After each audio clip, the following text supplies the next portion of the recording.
is AM 1240 Hot News Talk Radio. You're listening to Clutch with Keon Rose. That's me. Thank you for joining me, giving me just a little piece of your time. You know that I appreciate you. Before we jump into anything, I'd like to just talk about very quickly where you can reach us. We've got a big show today. UTC had a game against Indiana last night. They did not win the game, but there was a lot of things in that game that were definitely very exciting. They definitely had some exciting moments.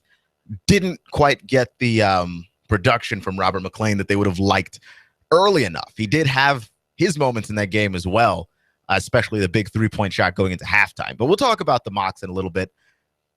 Before we jump into anything, I'd like to talk about the platforms. Where can you find us and where can we find you? You can find us on Facebook, Twitter, and YouTube, all of the social media here at Hot News Talk Radio.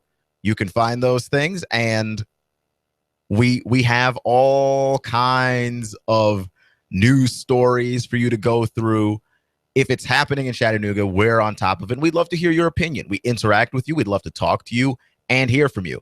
Also, if you'd like to watch our classic episodes, we never call them old. We stream them live and record them on YouTube. You have no excuses. The TuneIn Radio app is also a great place to find us. You can stream all of our shows and programming live throughout the course of the day, whether that be David Tulis in the morning or Sean Hannity later that day. You can find it all at hotnewstalkradio.com. And, of course, my show, which is a local sports show. And we talk about local sports, but also I talk about topics and ideas that I think everybody just generally finds interesting because why wouldn't you? Because why wouldn't you? That's what I have to say about that. So Chattanooga played in the NCAA tournament last night. March Madness is getting everybody. I just found out moments ago in the NCAA tournament that number 15, Middle Tennessee State. And I didn't talk about MTSU at all because, honestly, I did kind of write them off on that 15-2 matchup there. Number 15, Middle Tennessee State, knocking off Michigan State. Tom Izzo, Michigan State, Denzel Valentine. They all go down. Denzel Valentine had a double-double in that game. MTSU still gets the win. So a lot to talk about there. Also, I had Michigan State in the Elite Eight. So I don't want to say my bracket's busted because my Final Four is still around, but that is not a great start.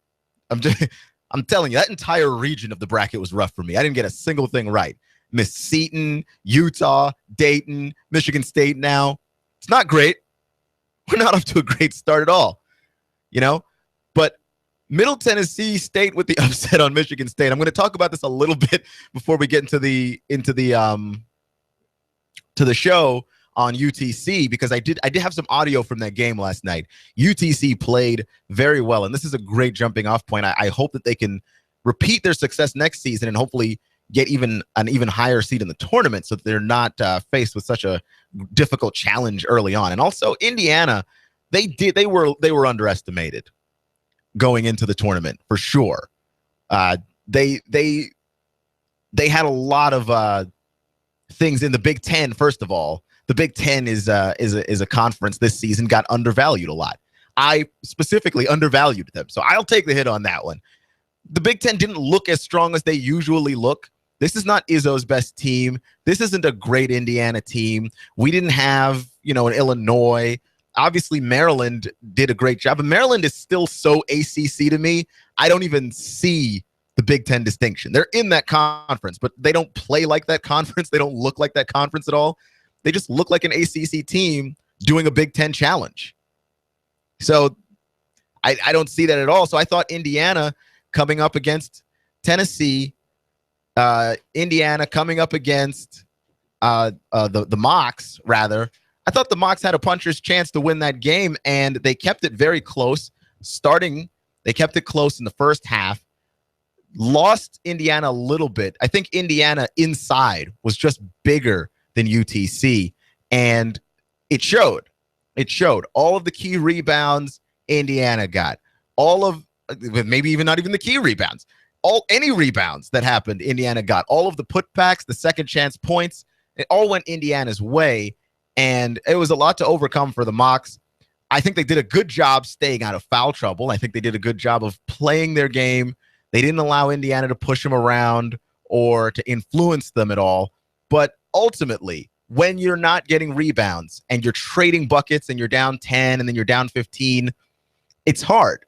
It's hard. And they were missing their three-point shots early. They started something like 2 of 9 from three-point range, and Indiana started off pretty hot.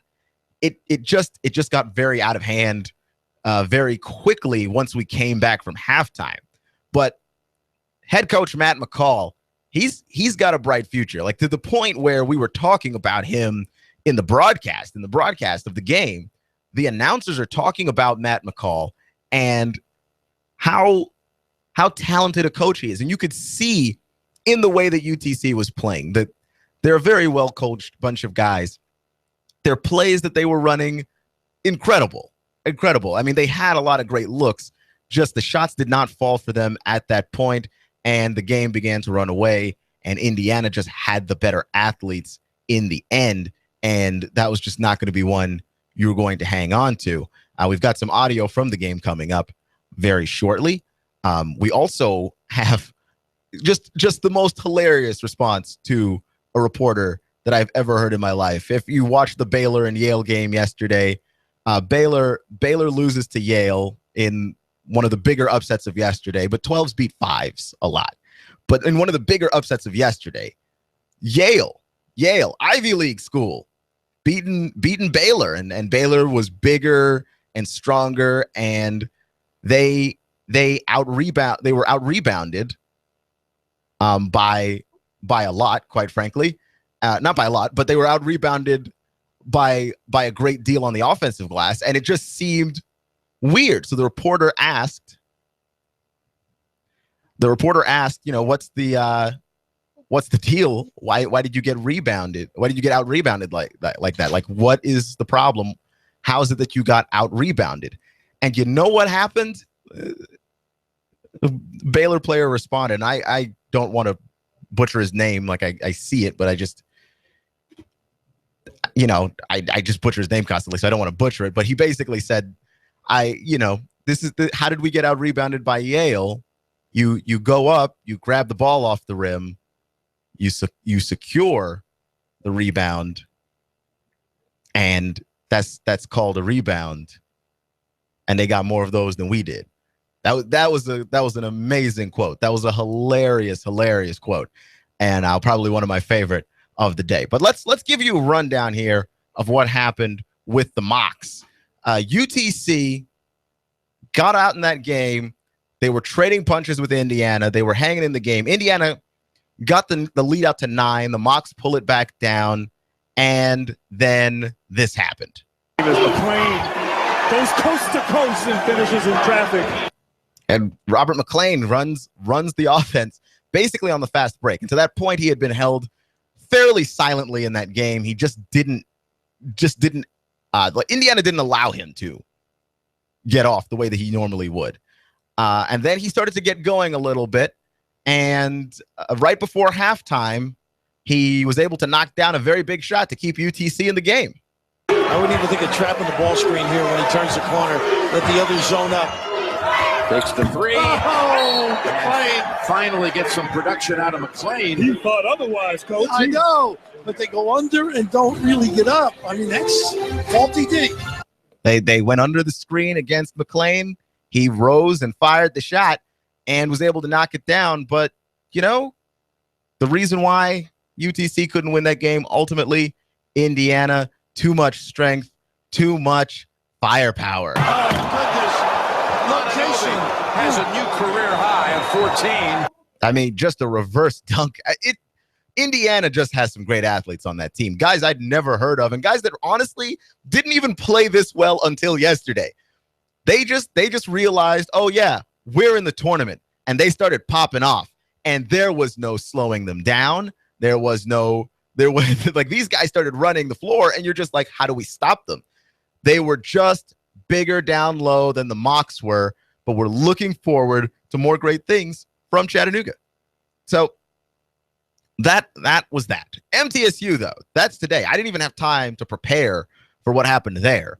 MTSU beats Michigan State 90-81. Let me read you a little bit of the story here because I honestly don't even believe what it is that I'm looking at.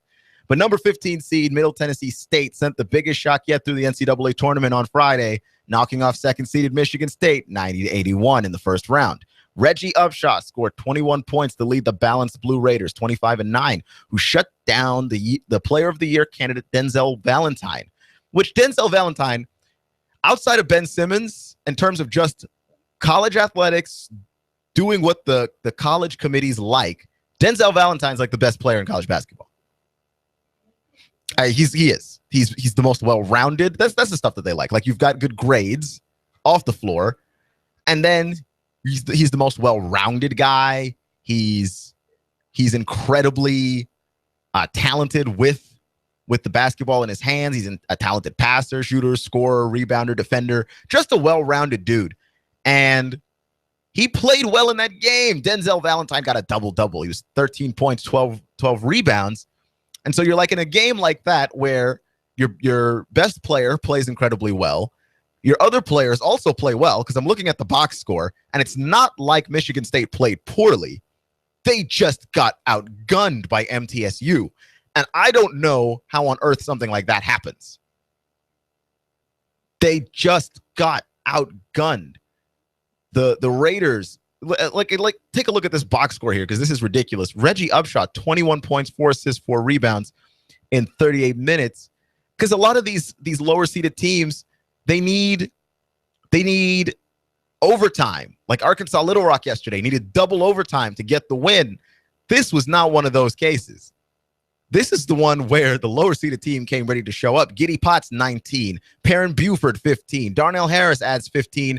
Jaquan Raymond adds 11. I mean, the entire starting lineup was in double figures. That's incredible. And that, when you match that up with the fact that this is a Tom Izzo coached team, Tom Izzo does not lose games like this. And I mean, you see it happen occasionally, right? Like, it happened a few years back. It happened to Duke. I don't even remember who beat them. Whatever team CJ McCollum was on at the time. It happened to Duke and Coach K. Like, really good teams with really good coaches lose in really lopsided upsets. But it happens so rarely. This one came out of nowhere. That side of my bracket is a mess. Thank you for nothing, MTSU. Where was this before? And you're looking at it too, because UTC beat MTSU. So why couldn't the Mocs get Michigan State? That's clearly the question that I want answered. Why couldn't they get Michigan State, who was clearly not prepared to play this game today? They got outscored in the first half of the game and just generally got outscored. Like, it is incredible to me. MTSU putting on the upset. Let's look through some of these other scores from the day, because there were some upsets beyond this one. That was just the biggest one of the day, and MTSU is just right up the road from us. So I mean, it's definitely newsworthy and relevant. I just am so confused. But we have so many upsets from earlier today, and before I talk about that, I'd like to mention, and you're listening to AM 1240 Hot News Talk Radio, Clutch with Keon Rose. I'd like to mention the Adam LaRoche story in Chicago with the White Sox. Is just interesting to me, due in most part because I get to talk about sports ideas, which I like infinitely more than sports games. I like ideas. And I was talking about boundaries, because you have boundaries in life for reasons. And then they're in all kinds of relationships, in all kinds of places, and you need them. You need them in life to survive in any social environment, even if you're not aware that you have them or not, or not, you still follow them on some level, right? The fact that you don't go to work and punch your boss out every time he says something annoying to you is a fact that you understand boundaries, that there's a boundary there, that I cannot just punch my boss. This is not a boxing ring, right? Anytime Yeah, and we'll talk about that a little bit later, but like you understand that. And that brings up that whole interesting conversation of how boundaries in sports just tend to be kind of different from everywhere else. Looking like it was like much different though. So while that story highly intrigues me, I want to talk about ideas, and I'm conflicted because I also want to talk about games. Right? Like I also want to talk about the games that are happening in the NCAA, and I don't know whether or not that's where I ought to be going, because I'm looking at this, and Maryland right now is playing South Dakota State, which is just hugely interesting to me right now because they're in my Final Four, and all of these things just end up being they're compounding. Okay, all of the upsets, MTSU's just made me nervous. Is all that's happened. All of the upsets, they're making me nervous. Syracuse beats Dayton 70-51, which is, boy, that's another one. I talk about things I got wrong on that one. Beat them by 20. Villanova, finally, number 2 handling their business against a number 15. Villanova rolls over UNC Asheville. The victory, 86-56. VCU beat Oregon State 75-67. Hawaii beat Cal, number 13, upsetting the number 4 ranked Cal 77-66. As we mentioned earlier, MTSU with the 90-81 win over Michigan State, and Iowa beating Temple by 2 in overtime, 72-70. Oi, and Buddy Hield and those Oklahoma Sooners, they beat Cal State Bakersfield. I cannot stress to you how crazy this has been. This is why they call it March Madness. Like, I don't want to run that whole cliche about, well, this is why they call it March Madness. But seriously, this is why they call it March Madness. It will drive you to actual madness. Okay? It will drive you to actual insanity, the brink of it. So I'm following these games. I have ideas that I want to talk about, and I am so tired. This whole 2-day process of watching college basketball at this level, there's levels of anxiety that build up. There's just this little, you get this twinge of anxiety build up when your team's about to lose, even if you didn't have them going that far in the bracket. And part of it is I just want to be right. Like part of it is I just like being correct. But part of it also is that I like the idea of insta fandom, that you didn't earn the right to root for some of these teams the way that you did. Okay, you didn't get the right to earn rooting for these teams, and at the same time, you're rooting for these teams. And it's hard. Like I rooted for Duke yesterday. I rooted for the Blue Devils yesterday. I hate Duke, except that I hate Duke, except that like when they were my team yesterday, and I had to root for them. I needed them to win. Like I had been rooting for them my entire life.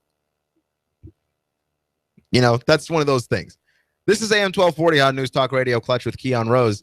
I was listening to Colin Cowherd earlier today, and I wanted to address this. I thought about doing it. No, I do, but I don't always agree with Colin Cowherd. And he was talking about Duke, and he was talking about how people don't like Duke, and it's part of America's culture to dislike things that are smart. We don't like smart people, and that's why we don't like Duke. And that's not it at all. Like, I don't think anybody dislikes Duke because they come off as more intelligent. In fact, when I think of Duke, I don't even think of academics. They're a great academic school, by the way. But when I think about Duke, I don't even think about academics. I just think about Coach K and basketball. And the reason why people dislike Duke is that you can actively smell the entitlement reeking from their fans miles and miles away. This is the same reason we don't like the Yankees and we don't like the Cowboys, that those organizations have won a lot, but it's not just that they've won a lot. It's that in the winning, there's a built-in expectation of more winning. And if they ever should cross you're also in there. Like, you're going to lose too. Like, you're just a casualty on their way to more championships. And it just feels wrong. Like, nobody should be that entitled. The entire idea of sports is You're better than me. You beat me. But Duke is always better than you. That's the entire idea, and there's so much entitlement there. And it just feels wrong, and it just feels weird. So I disagree with Colin on that front. I don't think we dislike Duke because they're intelligent and they're smart. Sure, there's a little bit of entitlement there because also they're rich. You've got to have money to go to Duke. Let's just face it. This is AM 1240 Hot News Talk Radio, Clutch with Keon Rose. We're going to talk about Adam LaRoche, boundaries, and more college basketball next. I'm blowing everything up. We're starting over. I'm doing a new show. I want guys who push it to the middle of the table and go over the top. Take a risk, fail miserably. I'm right, and I'm not wrong, and I'll never back down. Conflict works. Allow it. It's The Herd with Colin Cowherd. Right here and everywhere. Noon Eastern. You give us 12 minutes and 40 seconds. We'll give you Chattanooga and the world. News Talk 1240. You feel better outside your home or business than in? Indoor air quality is important. Mildew, mold, smoke, water, and rodent damage are prime causes of poor indoor air quality. Ducts, Indoor Air Professionals, better known as Duct Busters, cleans HVAC systems using 127 definable Duct Busters steps. Let Mark Thompson address the indoor air quality at your business to help reduce employee illnesses. Prevent fires by cleaning your dryer vents. Mark and his parents, Dick and Joan Thompson, have been building our local economy and helping local people with HVAC systems 16 years. Ducts, Indoor Air Professionals. Call 876-9907. 876-9907. Ducks. Call now. We're going to kill them all. We're going to kill them all. Let them cough. Let them wheeze. Let them sneeze. We're going to kill every one of them. We're going to stop you dead in your tracks. Black mold has been known to mimic ailments such as asthma, emphysema, and other ailments that affect the well-being of your body. Black mold is the silent killer. Fight back today with a free estimate from PuroClean. The paramedics of property damage is PuroClean. Call 875-6136 for your free inspection and estimate today. And no, bleach does not kill mold. In fact, bleach is primarily made up of water and adds more moisture to your mold. The mold experts at PuroClean use proven products and state-of-the-art science equipment. They'll remove all traces of that deadly killer black mold. Call PuroClean now at 875-6136. Plus, your homeowner's insurance may cover it. Call PuroClean today at 875-6136. We're going to kill every one of them. Not if PuroClean has anything to do with it. Call PuroClean today at 875-6136. Expect fair to partly cloudy skies to continue through the nighttime. Milder overnight lows into the lower 50s. For the midweek, more warm spring-like weather ahead through Thursday. Becoming breezy but dry, highs into the mid-70s with some showers rolling in later Friday. The Fresh Oil New Wine Conference at Abba's House continues through Thursday. Pastor Ron Phillips welcomes Perry Stone, Tommy Bates, Randy Caldwell, and others for this week of encouragement and renewal. For more, FONW.com. And I'm Source 12 Chief Meteorologist Patrick Core. On AM 1240, Hot News Talk Radio. When the weather turns bad, turn to AM 1240 Hot News Talk Radio. On the net, hotnewstalkradio.com. Follow us on Twitter, YouTube, and Facebook. From the Hot News Talk Radio Weather Center. Chattanooga, we've got you covered. When the weather turns bad, the Tennessee Valley turns to Hot News Talk Radio. Go, go, go, go, go, go. You give us 12 minutes and 40 seconds, we'll give you Chattanooga and the world. News Talk 1240. AM 1240 Hot News Talk Radio with your Hot News Now update. A pedestrian was hit by a car on 27th southbound in Red Bank early this morning. It was near Morrison Springs Road, mile marker 6.2 at around 3 o'clock a.m. So far, details are limited, but the victim has been taken to a hospital. Not clear what his condition is at this moment. The search for a new Board of Education superintendent has begun. A new leader was chosen on Thursday, naming Dr. Kirk Kelly and Dr. Lee McDade as acting co-superintendents, not a permanent position. Kelly will be also serving as the primary role along with the Director of Accountability, his normal position. The board then shifted its focus towards an interim search, voting to only make the requirement a bachelor's degree to be interim superintendent, which is the state's minimum requirement. And a heartbreaking loss for the UTC Mocs last night. Lost to Indiana 99-74, first round of the NCAA tournament. Still a hard-fought game, a good game, too, for the UTC Mocs. If it's going on in the Tennessee Valley, it's going on Hot News Talk Radio. Hot News Talk 1240.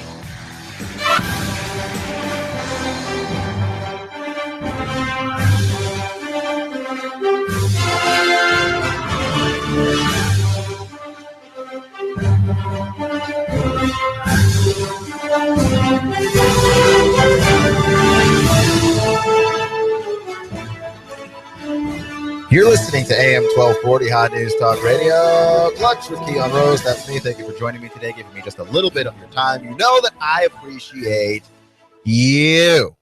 So there's news coming out of Chicago with the White Sox. And normally, being in Chattanooga, I would never talk about the Chicago White Sox because not only is that baseball from another city, they're a bad baseball team. Like, they are just dreadful. They're not even fun to watch.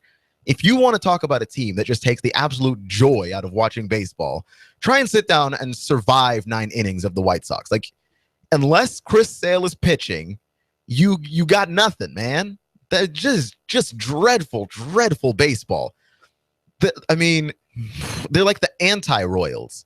Like the Royals aren't a team that excel at any one thing in particular. They just kind of knock the ball in play and then see what happens. But they're so well-rounded that they get the ball in play, they're quick enough to round bases. They steal some. They knock in singles and doubles. Not a ton of homers, actually. There's a very well-rounded bunch. If a team could be the opposite of well-rounded, but I guess the White Sox are well-rounded in as much as they don't excel at anything at all. They are just bad. And now their locker room is split in half. Like, they're terrible, and their locker room is in pieces. And it's in pieces because the executive vice president, Kenny Williams, is in a little bit of trouble with his team, with the team itself. Okay, like nobody else is coming after him, just the team itself. And to set the story up, and I'm sure you've heard it by now because it's been circulating in the last news cycle, but Adam LaRoche would bring his son Drake LaRoche to the team, on all team activities. Basically, the kid was in the locker room so often he had his own locker, and Kenny Williams went to Adam LaRoche and asked him, "Could you not bring your son so much? Could you leave him home some days?" Adam LaRoche, as we know, is an interesting dude. Let's just say that. He's an interesting guy, to say the least. He comes off as kind of a hippie, definitely out there. His son does not go to school at all, okay? And I'm not talking about homeschool, because homeschool's fine. Our news director, Russell, he's homeschooled. Russell's good dude, well-adjusted guy. This kid is not going to school, any kind of school, homeschool or otherwise. And even there's nothing wrong with that, but that means that when Adam LaRoche wants to bring his son to the locker room, he's bringing him every day because he hasn't anywhere else to be. And so, there were some people on the team, I suppose a silent minority of some kind, that went to Kenny Williams and wanted to know, like, could he not bring his kids so much? And I understand, because the locker room is a workplace, but it's not just a workplace. The locker room is a place where sometimes guys are a little vulgar and guys can be obscene. And sometimes dudes walk around naked. It's a locker room. It's a locker room. It's probably not the place for a child. And so maybe that lack of freedom, that lack of ability to just kind of be yourself out in the open because you're always censoring yourself for this kid, the lack of that made it so somebody went to Kenny Williams and said this. Now, in Adam LaRoche's contract, somehow the wording in there allows him to bring his child to the locker room and even calls for him to be able to do so. Like, you bring your kid to the locker room. That's just how it is. And so he fully anticipated doing that. Kenny Williams asks you if you could not bring him as much. And Adam LaRoche just quit the team, left $13 million on the table and walked away because he wasn't allowed to bring his son in. And everybody is up in defense of Adam LaRoche. And when I say everybody, I mean most of his teammates. I mean, most of the team was cool with Drake LaRoche being there. They didn't really have a problem with it. And they felt like Kenny Williams was two-faced in how he went about handling this, and how he went about talking to the team and then talking to management about Adam LaRoche bringing his son to the locker room. And they didn't feel like it was handled very professionally, and they didn't think that it was handled particularly well. And what ended up happening was, among other things, what ended up happening is the locker room is now a little bit fractured. But not only the locker room of a bad team is particularly fractured, but now you've got Chris Sale, their best player, arguably the best pitcher on the team, most definitely, coming out in public to the media to call out Vice President Kenny Williams. Here he is. Kenny said quite a few things, contradicting statements a couple times. Came to the players, said it was the coaches, went to the coaches, said it was the players, then came in here and told us that it was the owner. So we're not exactly who it's coming from, where it originated from. That's why kind of we're still trying to figure out where it all came from. And the team doesn't know who started which rumor or what, but all I know is that Kenny Williams and Chris Sale are at odds to the point where they even had an argument behind closed doors. But here's the thing about having arguments behind closed doors. Closed doors aren't soundproof, as we all know. If a closed door isn't soundproof, then we hear you yelling. Chris Sale was yelling at Kenny Williams. It was pretty loud and obvious to everybody. So now we have our issue, right? Which is who's wrong and who violated which boundaries. Boundaries are a thing in life, okay? Boundaries exist whether you like them or not. For instance, your boundaries with your parents change over time. There's a point in your life where your parents can't be your friends. They've got to be your parents. There's a point in your life where your parents just have to be your parents. If you do something wrong, they need to be spanking you. They need to be grounding you. They need to be punishing you in some way so that you know that there is a better way to be better. To be better. You can't be friends with your parents when you're 6. You can love your parents. Your parents can love you. But the nature of that relationship isn't friendship.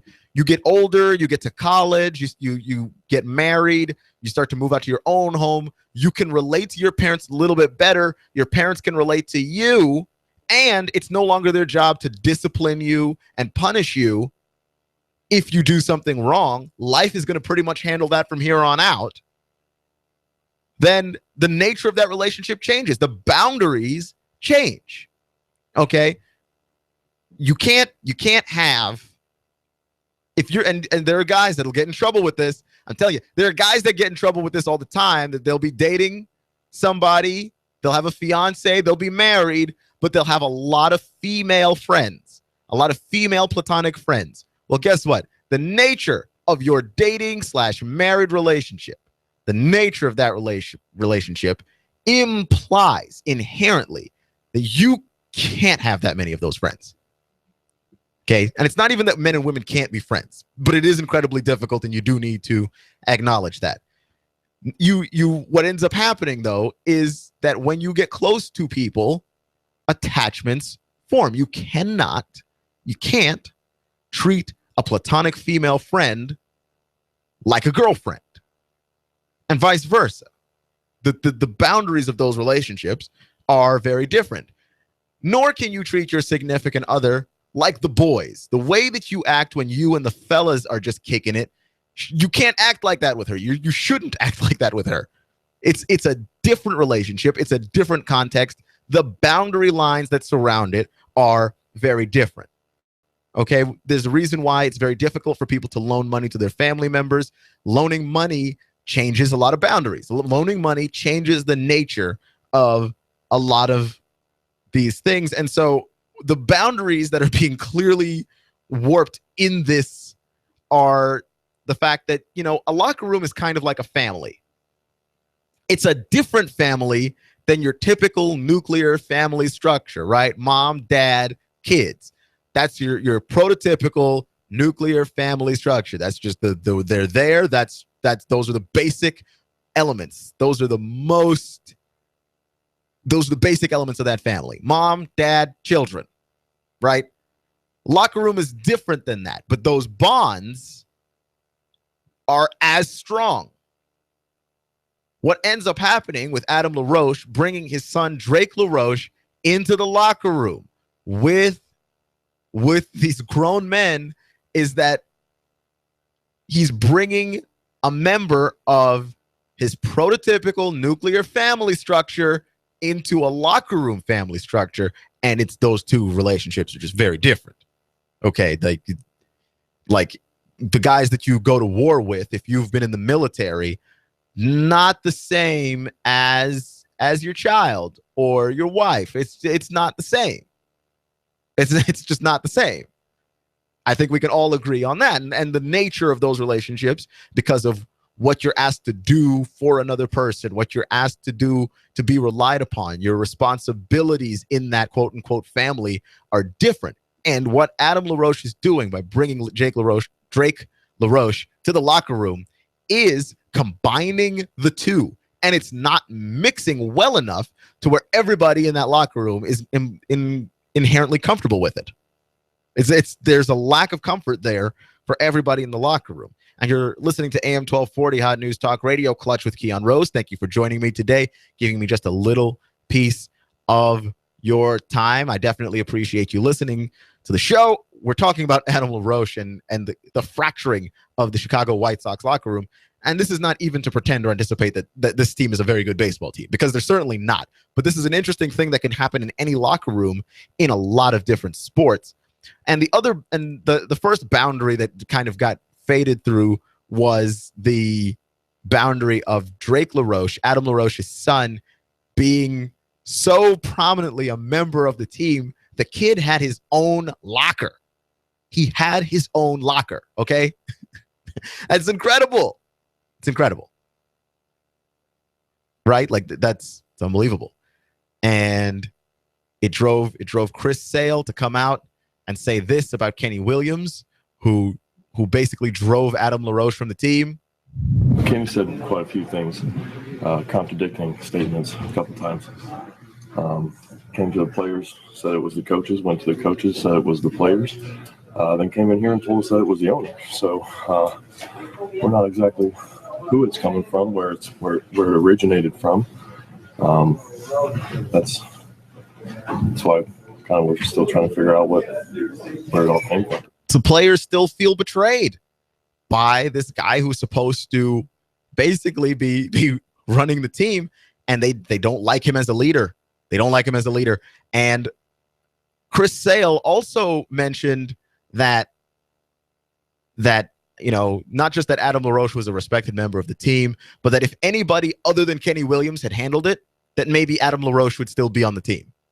That Kenny Williams specifically was either so incompetent in his handling of the situation, or was purposely not handling the situation correctly, that he drove Adam LaRoche from the team. One of those two things.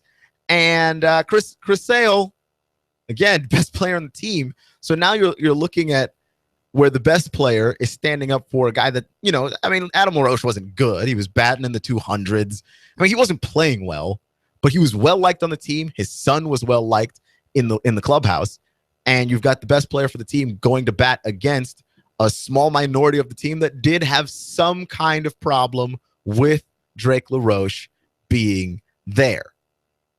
And so the other boundary that kind of gets warped here is the employee-employer relationship that in sports so often gets blended. Like, we joke all the time about how LeBron James is the coach of the Cavaliers and the GM of the Cavaliers and all of these things, because weirdly, though LeBron James is the quote-unquote employee, he has more power than the employer. And that is a different set of boundaries that is not defined in usual culture. I'm sure there are other jobs where that's the case. I tried to think of a bunch. I don't know if you have that with law, where you've got a lawyer that's so good or something that a firm would not let him go, and that lawyer is able to even call his own shots, or something like that. The Big Bang Theory, you see it in TV sometimes. The Big Bang Theory is a good example of a show where the actors all wanted raises. They know the show is popular. They know the show is popular because of them. And they all said, we're not coming back. We're not signing new contracts unless you give us all raises. And now the cast of The Big Bang Theory, they make a lot of money. Okay. If that show ever gets canceled, don't weep for them. They made a lot of cash. Okay. These guys broke a lot of bread. They're fine. And part of that is they all knew they have more power as the employee than the employer does. And there aren't a ton of professions where that's the case. Even in sports, it's not all the case. I was talking to my brother about it. He made a great point about the NFL. The NFL is actually one of those places where you're expendable enough that you can get traded, you can get cut. Those contracts are pretty mix and match. The players a lot of times are very mix and match. One wide receiver is not going to stop you from being a good team, okay? Outside of the quarterback position, everyone else is pretty expendable. And that expendability makes it incredibly easy for the employer to remain in power, okay? And it's not a situation where the inmates are running the asylum, because I have lamented this before. I still don't really like the idea that LeBron James can just get whatever he wants on a team, but at the same time, he has all the power in that relationship. Like, life is about leverage. Economics in life, the study of economics is just the study of getting the stuff that you want, and who has the power to get the stuff that they want, and who doesn't have the power to get the stuff that they want. LeBron James has the power to get the stuff that he wants. Plain and simple. Chris Sale knows, on this team at least, he's got the power to get some of the stuff that he wants. He wants to know why Adam LaRoche is gone. He wants answers for that. I think he wants Kenny Williams to answer to what he did. And I think he wants Adam LaRoche back. And who knows? He might get all of those things. Because the blurring of those particular boundaries, the employee-employer boundaries in sports, is just different. It's just different. And part of it is when you're being coached, when you're being recruited early on in your sporting life, you're younger than the person doing that. You're younger than the person recruiting you. You're younger than the person coaching you. You're younger than the person telling you what to do. And then one day you wind up in the NBA, the NFL, Major League Baseball, the NHL, whatever. All of a sudden you end up there, and the people telling you what to do are the same age as you. The people telling you what to do might even be younger than you. And that changes the nature of that relationship almost inherently. You cannot have the one without the other. Okay? And it happens in other jobs too, where the person telling you what to do is sometimes your age, sometimes they're younger than you. The difference is the expendability, the extra leverage of, I'm the best pitcher on this team. I'm not expendable. You are in upper management. And quite frankly, if the Reinsdorf family that owns the White Sox, if they think you're replaceable, you're replaceable. They'll swap you out like another part. And you see this happen in the NFL on the level of players, sure. Tom Brady, Drew Brees, you're not replacing these guys. Cam Newton, not replaceable. Devin Funches? Greg Olson? Very replaceable. Very replaceable. Mike Tolbert? Anybody on that offensive line whose name I cannot even remember right now, you're replaceable. You're replaceable. Okay, you see it happen with the Broncos just the other day. The Broncos need help at left tackle. They have a very good tackle in Ryan Clady. Clady set to move on from the Broncos, and the Broncos are like, fine, we'll just replace you with Russell Okung. Like, he's just a replaceable piece. The piece we need is the quarterback piece. We've already got the defense locked up, and even then, you've got pieces on that defense locked up that they're replaceable. As a whole, maybe not. Maybe you can't replace the production of a Von Miller, but you can replace everybody else on that defense. I mean, there's no good reason why you can't. And that gives the player the leverage, and it changes all these boundaries. And again, once the boundaries get violated or changed or just weird in the first place, it's very hard to figure out who's who. And like you need a structure. You need people who know the boundaries very well without them having to be written down. Without them having to be written down, a coach needs to know, I can yell at this guy, but I can't yell at this guy. He doesn't take that well. Without it being written down, some players need to know, I can't challenge the coach in this situation. It's not that the boundaries don't exist in sports. It's that they're very, very different. And a lot of times can't be written down. And you swap one guy for another guy, those lines change. This is how it is. Like you look at any family, it's the same way. No two families are the same. The way I grew up learning things in my family are definitely not the same way you grew up learning things in your family. It's not wrong. You're not wrong for what you learned and how you learned it. And I'm not wrong for what I learned and how I learned it, but it's going to make us different. There's no two ways about it. So that whole story is highly fascinating to me and incredible. You're listening to AM 1240 Hot News Talk Radio, Clutch with Keon Rose. Yesterday, the Mocs fell to Indiana in a game that promised to be close. And I think of all the 12s and 5s playing last night, a lot of people had the Mocs as the 12 that could get the upset. I know I did. I put it on my bracket. I'm okay with being wrong on that one. I looked at the Mocs play this season. I watched them play. I know how good that they are. They didn't get enough production from McLean early, but you know what? Later on, he was able to find the range and turn it on. I wouldn't even think of trapping the ball screen here when he turns the corner. Let the others zone up. Takes the three. McLean Finally gets some production out of McLean. He thought otherwise, Coach. I know, but they go under and don't really get up. I mean, that's faulty D. That's audio courtesy of CBS Sports. That game was on CBS last night, started at 7:10. And McLean got it going later on. He even had a coast-to-coast fast break. McLean goes coast-to-coast and finishes in traffic. And that was an amazing play. He got the ball on one end of the floor and just raced up the other way and would not be caught. That is a fast man. All right, that's a fast dude. What I want to know, though, is when did Indiana get athletes? Oh, goodness. Location has a new career high of 14. I mean, they were huge inside in the interior in Indiana. Not only were they big down there, but they were athletic. I mean, guys were jumping out of the gym. I haven't watched enough Indiana basketball to know who these people are. And the 2 games that I watched, they did not look like that. They didn't play like that.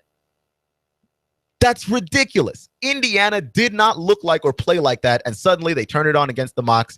And unfortunately, the Mocs couldn't keep the game. You give us 12 minutes and 40 seconds, we'll give you Chattanooga and the world.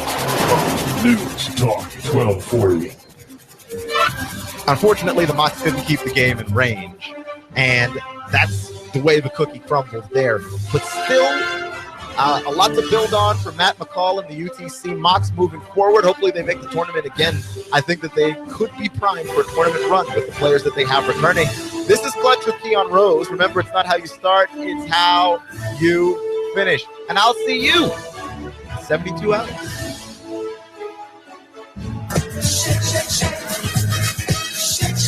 Shake, shake, shake it at Five Guys Burgers and Fries. The most delicious and unique milkshakes. How about this for delicious and different? Add freshly cooked